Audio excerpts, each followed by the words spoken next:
This is the Partm G30 1080p dash cam camera, and we're going to review that coming up next.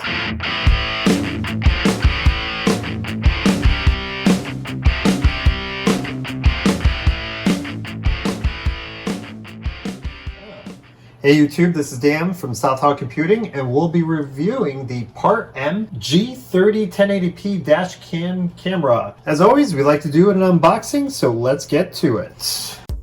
We have the camera right out of the gate. Looks pretty similar to what we've seen in the past. It's definitely a lot lighter than usual. Our suction cup mount, cigarette lighter to USB charger, and lastly, the instructions that are always useless when they come with these cheap knockoff dashcam cameras. Oddly enough, there's no USB micro to regular USB-A cable inside this box. Okay, so let's get some power to this device and see what the menus look like. We forgot to do a closer inspection. Here we have the LEDs that do absolutely nothing for night vision. USB port on the top there. On the bottom you have the power button, left and right toggles, menu, the OK button, mode, and also a hard reset button.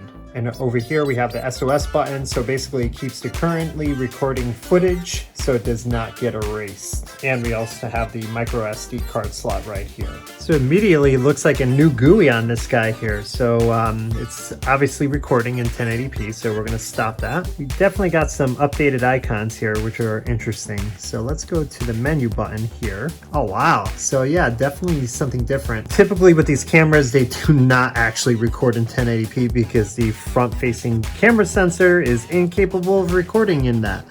So what we like to do is knock it down to 720p. We have the timestamp option where it's recording and it shows you the date and time. Motion detect, so it'll start recording on its own. Duration of your video clips, this time it's set to 3 minutes. You could also have 1, 3, or completely off and make one continuously large file. We're gonna keep it on 3 minutes, and whether or not you want the microphone recording audio. Next we have format, and this is whether or not you want to format the micro SD card.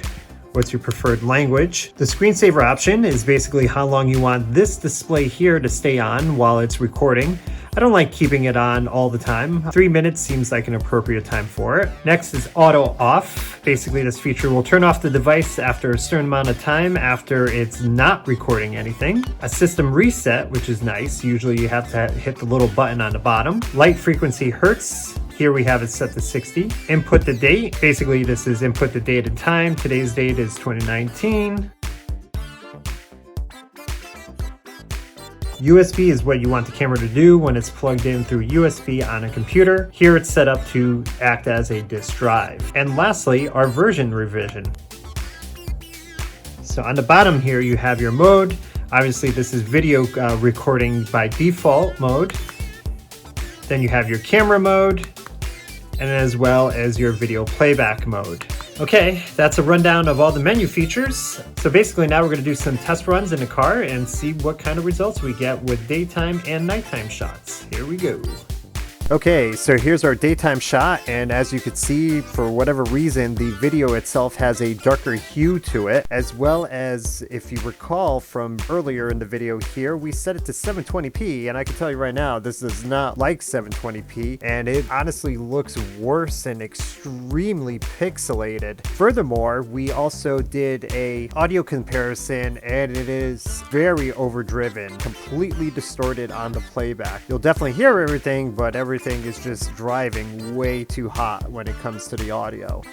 And here's the nighttime shot, and as one would suspect, it's gonna be even worse. This color hue went from a darker hue to a greenish tint. Now my 2018 Jeep Compass here, I have bright LED headlights and they are barely visible. There is no street lamps here obviously, but in real life this is like drastically bright, and this poor performance at night vision is just terrible. Obviously there is no exposure settings we could change to help fix this, so we can't do anything about the picture quality at this point. So, final thoughts on this G30 camera. Well, between the poor video, the poor audio, and extremely poor night vision, I cannot recommend buying this camera. On the off chance that I might have gotten a defect, okay, fine, but as is, I cannot recommend this dash cam. So, if you like what you see here, obviously give this video a big old thumbs up, subscribe to the channel, and join our forums. It would be greatly appreciated. This is Dan from Southall Computing, and as always, until the next time.